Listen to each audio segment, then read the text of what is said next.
السلام علیکم دوستو، خوش آمدید۔ ہم علامہ محمد اقبال کے شعر و آفاق کلام جواب شکوہ کا روحانی سفر جاری رکھے ہوئے ہیں۔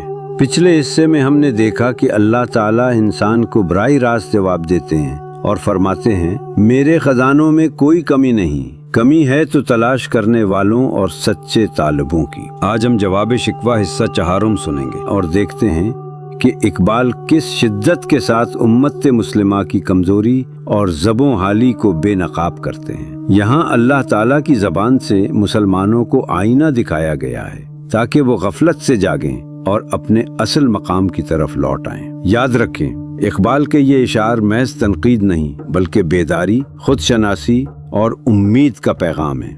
اقبال چاہتے ہیں کہ مسلمان اپنی کھوئی ہوئی غیرت، خودداری اور ایمان کی حرارت کو دوبارہ زندہ کریں۔ شعر ہے، ہاتھ بے زور ہیں، الہات سے دل خگر ہیں، امتی باعث رسوائی پیغمبر ہیں۔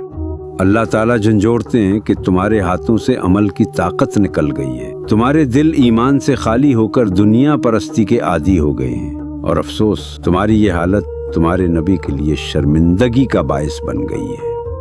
اگلا شعر ہے، بت شکن اٹھ گئے، باقی جو رہے بت گر ہیں، تھا ابراہیم پدر اور پسر آزر ہیں۔ وہ مرد مومن جو بت توڑنے والے تھے دنیا سے رخصت ہو گئے، اب باقی رہنے والے بت شکن نہیں بلکہ خود بت تراشنے والے ہیں۔ یعنی تمہارے آبا ابراہیم جیسے عظیم لوگ تھے مگر تم ان کے بیٹے ہو کر بھی آزر کی راہ پر چل پڑے ہو۔ اگلا شعر ہے، بادے آشام نئے بادہ نیا، خم بھی نئے حرم کعبہ نیا، بت بھی نئے تم بھی نئے۔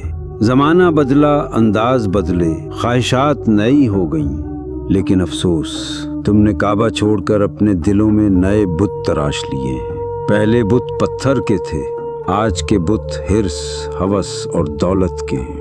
اگلا شعر ہے، وہ بھی دن تھے کہ یہی مائے رونائی تھا، نازش موسم گل لالے صحرائی تھا۔ وہ وقت بھی تھا جب مسلمان اپنی غیرت، آزادی اور سادگی کی وجہ سے عزت کی علامت تھے۔ وہ صحرا کے لالے کی طرح دنیا میں منفرد اور بے مثال تھے۔ اگلا شعر ہے، جو مسلمان تھا اللہ کا سودائی تھا، کبھی محبوب تمہارا یہی ہر جائی تھا۔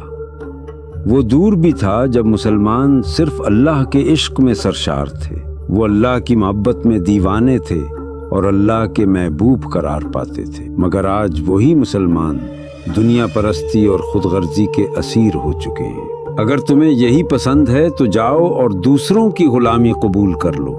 تم نے محمد کی لائی ہوئی ملت کو جو ساری انسانیت کے لیے تھی، صرف ایک قوم، ایک علاقے یا ایک محدود گروہ تک محدود کر دیا ہے۔ یعنی تم نے اسلام کے عالمگیر پیغام کو اپنی خود غرضی اور تنگ نظری کے اندر قید کر دیا ہے۔